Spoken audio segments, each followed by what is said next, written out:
Assalamualaikum warahmatullahi wabarakatuh. Perkenalkan, nama saya Nur Indasari dari PGSD 2 semester 6B. Adapun dosen pengampu saya yaitu Abdul Wahid SPD MPD. Di sini saya akan menjelaskan materi yang telah saya buat. Kali ini saya akan menjelaskan tentang tematik kelas 4, terdiri dari SBPD, kemudian Bahasa Indonesia dan IPA. Temanya yaitu tema 8, daerah tempat tinggalku, dan subtema 1 itu lingkungan tempat tinggalku pada pembelajaran kedua. Mari kita simak dari materi tersebut. Hai adik-adik, di mana kamu tinggal? Apakah kamu mengenal lagu daerah di lingkungan tempat tinggalmu? Keluarga besarku berasal dari Papua. Di lingkungan tempat tinggalku ada beberapa lagu daerah yang terkenal. Aku, ayah, dan ibuku senang menyanyikan lagu daerah. Apa lagu daerah yang sering aku nyanyikan bersama keluargaku? Ayo, pelajari materi berikut. Hari itu, Edo mendapat tugas untuk menyiapkan sebuah lagu daerah. Lagu itu akan dinyanyikan di depan teman-teman sekelasnya. Edo dan keluarganya berasal dari Papua. Edo teringat lagu daerah di lingkungan tempat tinggalnya di Papua. Edo akan menyanyikan lagu daerah dari Papua yang berjudul Yamko Rambe Yamko. Nah, adik-adik, apakah kalian pernah mendengar Yamko Rambe Yamko? Tentunya adik-adik pasti pernah mendengar, baik itu dari media Google atau media lainnya. Mari kita simak lagu dari Yamko Rambe Yamko. Hey Yamko Rambe Yamko, Aronawa Kombe, Te minoki beku banoku bombeko, Yumanu bungo awe ade, Honke honke honke riro, honke jombe jombe riro. Mungkin seperti itu lirik dari Yamko Rambe Yamko. Sekarang Edo berhasil menyanyikan lagu Yamko Rambe Yamko dengan baik. Saat bernyanyi, Edo memperhatikan tempo dan tinggi rendahnya nada. Apa kamu masih ingat tentang tempo dan tinggi rendah nada? Mari mengingat kembali tentang tempo dan tinggi rendah nada. Nah, sekarang kita mempelajarinya. Tempo yaitu cepat lambatnya lagu dinyanyikan. Tempo dibedakan menjadi 3 macam, yaitu tempo cepat, tempo sedang, dan tempo lambat. Pemilihan tempo dalam suatu lagu harus disesuaikan dengan isi lagu. Sebagai contoh, lagu yang menggambarkan keriangan biasanya menggunakan tempo yang cepat.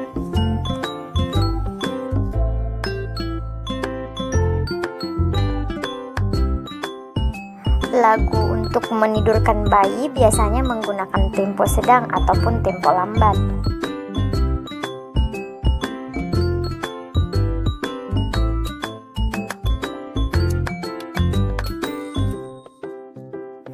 Sementara itu, tinggi rendah nada merupakan cara menyanyikan lagu sehingga menghasilkan nada tinggi ataupun nada rendah sesuai dengan notasi lagu.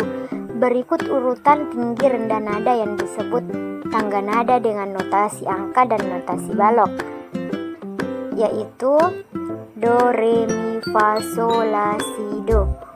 Ini di sini ada misalnya dalam rendah, do, re, mi, fa, sol, la, si, do.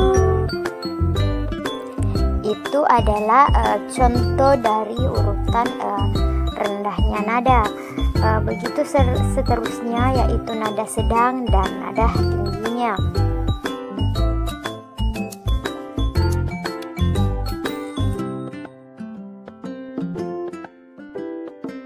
Semakin ke kanan, nada semakin tinggi. Sebaliknya, semakin ke kiri, nada semakin rendah.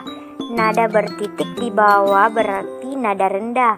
Nada tidak bertitik berarti nada sedang. dan nada bertitik di atas berarti nada tinggi.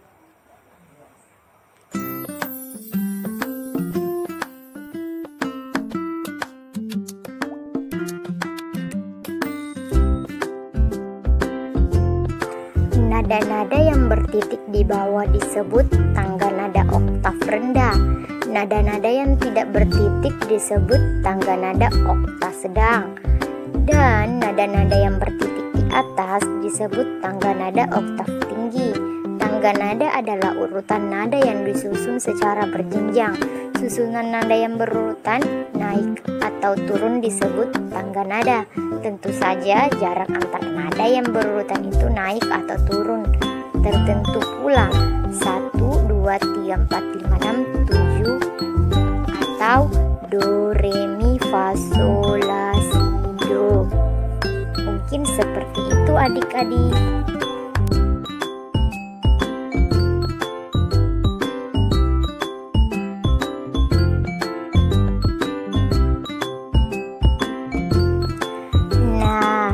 Amatilah teks lagu Yamko Rambe Yamko. Identifikasi tinggi rendah nada dari notasi lagu di depan. Apa yang kamu temukan? Mari kita perhatikan. Garis merah dinyanyikan dengan nada tinggi. Kemudian garis ungu dinyanyikan dengan nada sedang.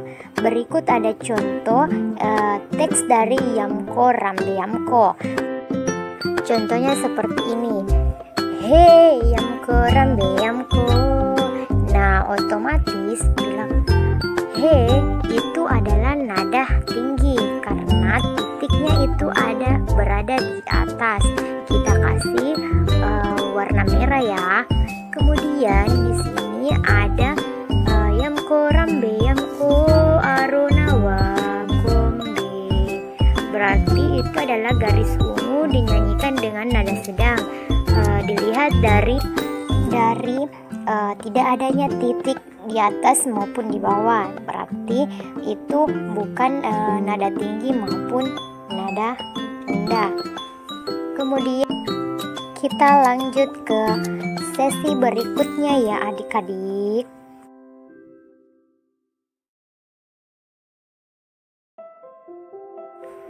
Apa makna yang terkandung dari lagu Yamko Rambe Yamko?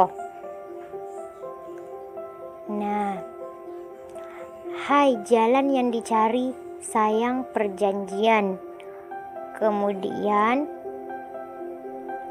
hai jalan yang dicari sayang perjanjian. Sungguh pembunuhan di dalam negeri sebagai bunga-bunga. Sungguh pembunuhan di dalam negeri sebagai bunga bangsa.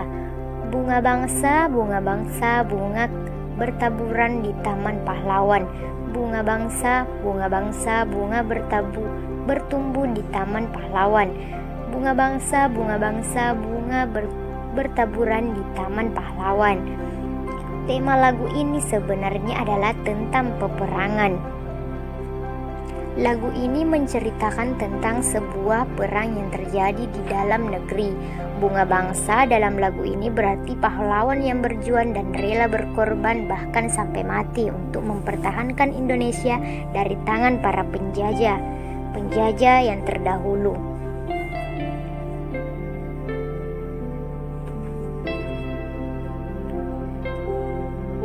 Nah, sekarang Edo bernyanyi lagu Yamko Rambe Yamko dengan penuh semangat dan percaya diri.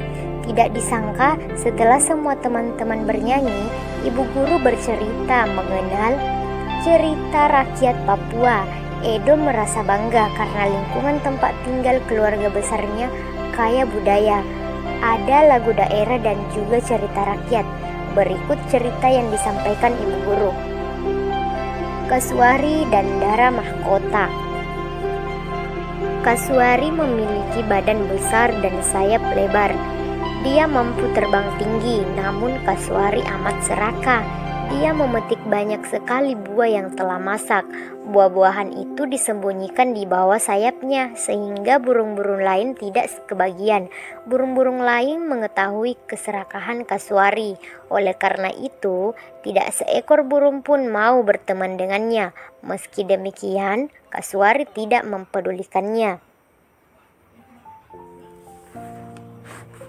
Lama-kelamaan, Kasuari semakin serakah. Tidak hanya buah-buahan di pohon saja yang diambilnya, tetapi juga buah-buahan yang jatuh ke tanah. Burung-burung lain pun jengkel. Mereka mencari cara agar Kasuari sadar dari sifat buruknya itu. Kini, burung dara mahkota sedang berbincang dengan burung yang lainnya. Bagaimana jika lomba terbang? Siapa yang mampu terbang tinggi dan yang paling jauh, dialah pemenangnya. Kalau Kasuari kalah, dia tidak boleh mencurangi kita lagi. Kemudian burung berikutnya, siapa yang bisa melawan Kasuari? Yang bisa badannya besar, badannya lebar, sayapnya lebar, sekali mengepakkan sayap, dia pasti bisa terbang jauh. Kita tidak akan menang. Dia pasti bisa terbang jauh, kata burung lainnya. Burung dara mahkota berkata, "Ingat, kita harus menggunakan akal. Serahkan semuanya kepadaku. Aku akan melawan dalam perlombaan ini," kata burung mahkota. Teman-teman dara mahkota saling berpandangan. Mereka bertanya-tanya dalam hati, mungkinkah dara mahkota yang bertubuh kecil dapat mengalahkan Kasuari yang besar? Dara mahkota menyampaikan tantangannya kepada Kasuari. Kasuari menyetujui tantangannya dara mahkota. Saat pertandingan tiba, semua burung hadir untuk menyaksikan. Dengan sombongnya, Kasuari menertawakan dara mahkota. "Sudahlah, kamu menyerah saja daripada mendapat malu," kata dari Kasuari.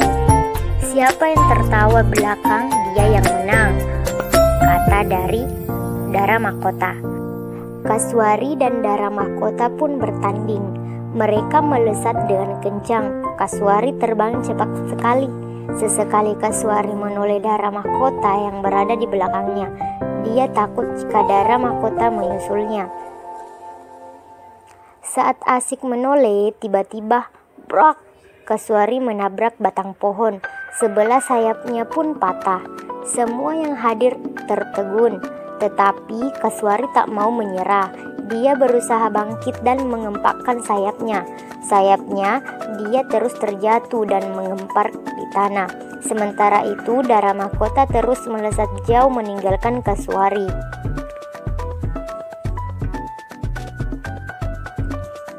Kasuari hanya dapat memandang dara mahkota dengan rasa malu. Sekarang dia baru tahu rasanya menjadi makhluk lemah. Selama ini dia selalu merasa menjadi burung terhebat. Namun dalam sekejap dia tidak mampu terbang lagi. Beberapa burung lain turun ke tanah. Mereka membantu Kasuari. Kasuari semakin malu karena selama ini dia telah mencurangi mereka. Sejak saat itu, Kasuari sadar dan mengubah perilakunya. Namun sayang sekali, sejak saat itu pula Kasuari tidak bisa terbang lagi. Dia harus mencari makan di tanah.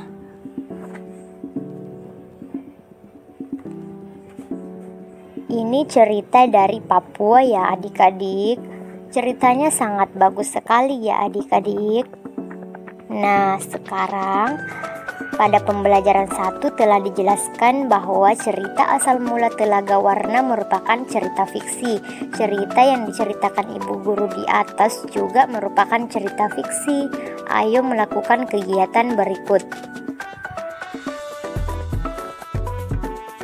Kita akan melakukan kegiatan ini bersama-sama ya adik-adik. Siapa saja tokoh-tokoh dalam cerita tersebut?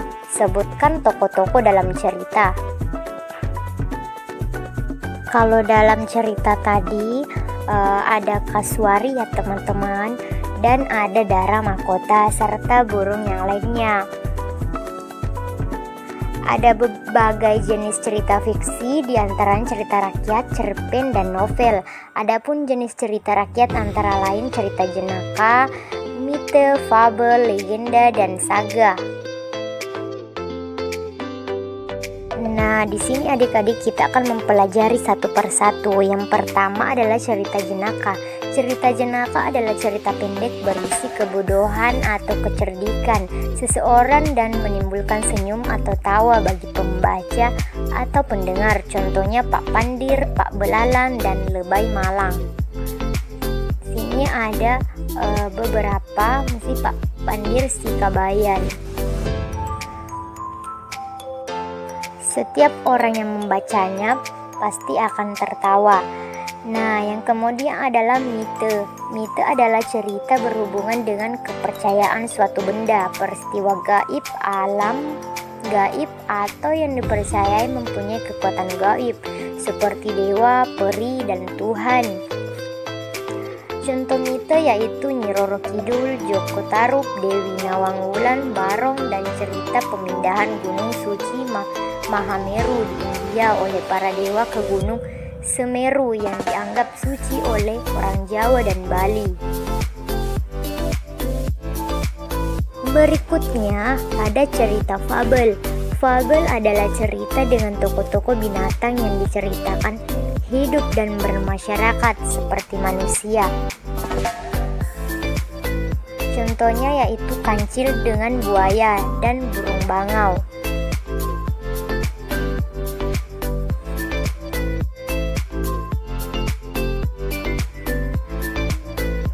Dan cerita si rubah yang rakus dan tokoh fabel lainnya, cerita fabel lainnya.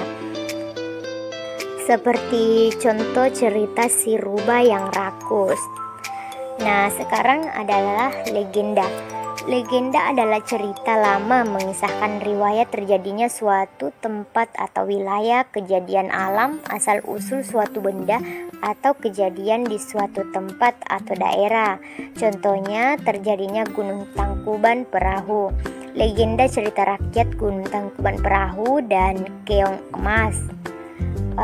Kemudian selanjutnya ada seg atau saga, adalah cerita lama yang mengandung unsur sejarah, misalnya kepahlawanan. Contohnya itu Calon Aran dan Lutung Kasarung.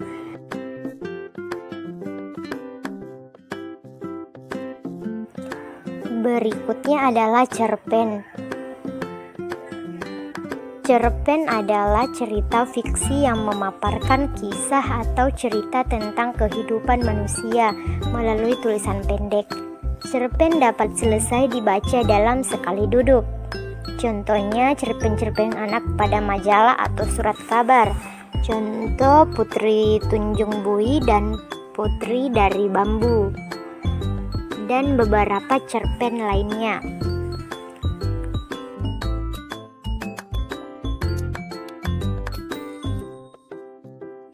Nah, berikutnya adalah novel. Novel adalah cerita fiksi yang panjang dan mengandung rangkaian cerita kehidupan seseorang dengan orang di sekelilingnya dengan menonjolkan watak setiap tokoh. Contohnya adalah Laskar Pelangi karya Andrea Hirata. Ini adalah contoh dari novel. Seperti Laskar Pelangi yang sudah dibuat dengan dibuat film.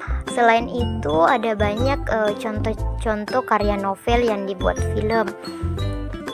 Mungkin seperti itu adik-adik. Nah, sekarang bacalah kembali cerita asal mula Telaga Warna dan Kasuari dan Dara Mahkota. Kemudian identifikasilah jenis cerita fiksi tersebut. Nah, jenis cerita fiksi Kasuari dan Dara Mahkota adalah fable. Penjelasannya itu cerita fiksi Kasuari dan Dara Mahkota merupakan cerita rakyat dengan tokoh-tokoh berupa binatang, yaitu burung yang hidup dan berbicara seperti manusia.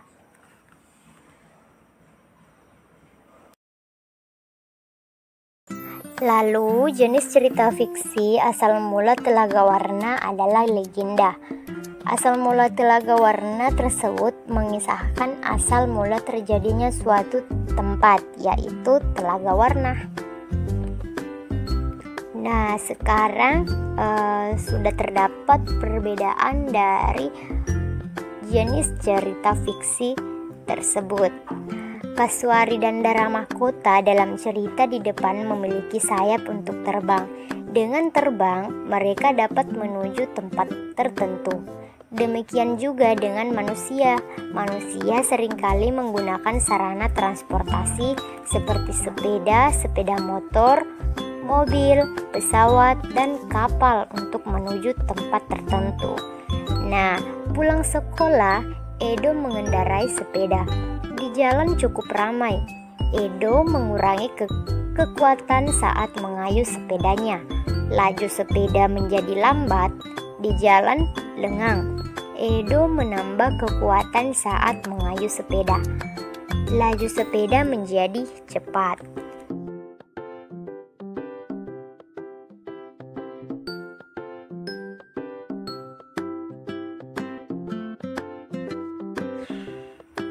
Kekuatan mengayuh memengaruhi laju sepeda.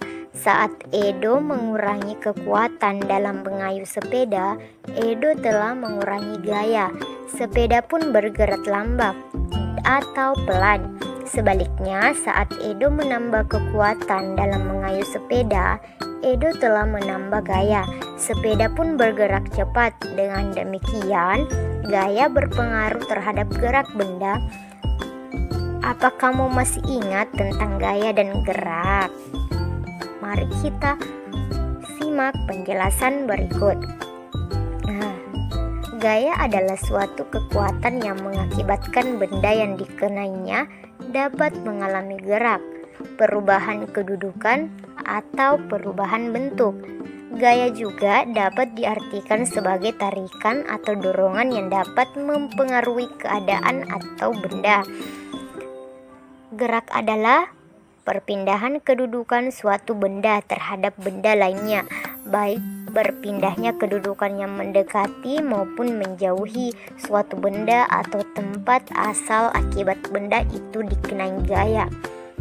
Nah, sekarang lakukan percobaan di bawah ini secara berpasangan. Mendorong meja sendiri dan bersama teman. Tujuannya itu mengetahui perubahan gerak akibat gaya. Yang pertama yaitu letakkan meja di tempat cukup luas. Kemudian doronglah meja secara sendiri dengan kekuatan penuh. Perhatikan gerakan meja. Apa yang akan kamu rasakan? Kemudian doronglah meja bersama temanmu. Gunakan kekuatan penuh seperti saat mendorong sendirian. Perhatikan gerakan meja. Apa yang kamu rasakan?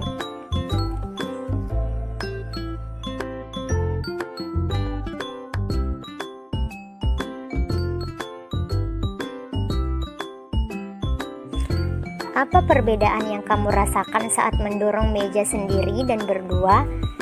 Saat mendorong meja sendirian lebih berat jika dibandingkan saat mendorong meja berdua.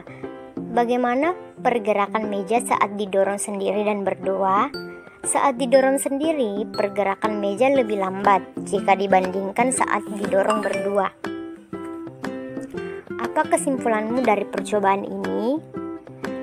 Nah, meja yang didorong oleh seorang anak dengan kekuatan penuh dengan meja didorong oleh dua orang anak yang sama-sama menggunakan kekuatan penuh yang berbeda. Jumlah gaya yang diperoleh meja yang didorong dua anak 2 kali lebih besar dibandingkan jumlah gaya pada meja yang didorong satu anak. Akibatnya, gerakan meja yang didorong dua anak menjadi lebih cepat. Sebaliknya, gerakan meja yang didorong satu anak menjadi lambat. Jadi, pemberian gaya berpengaruh terhadap kecepatan gerak benda.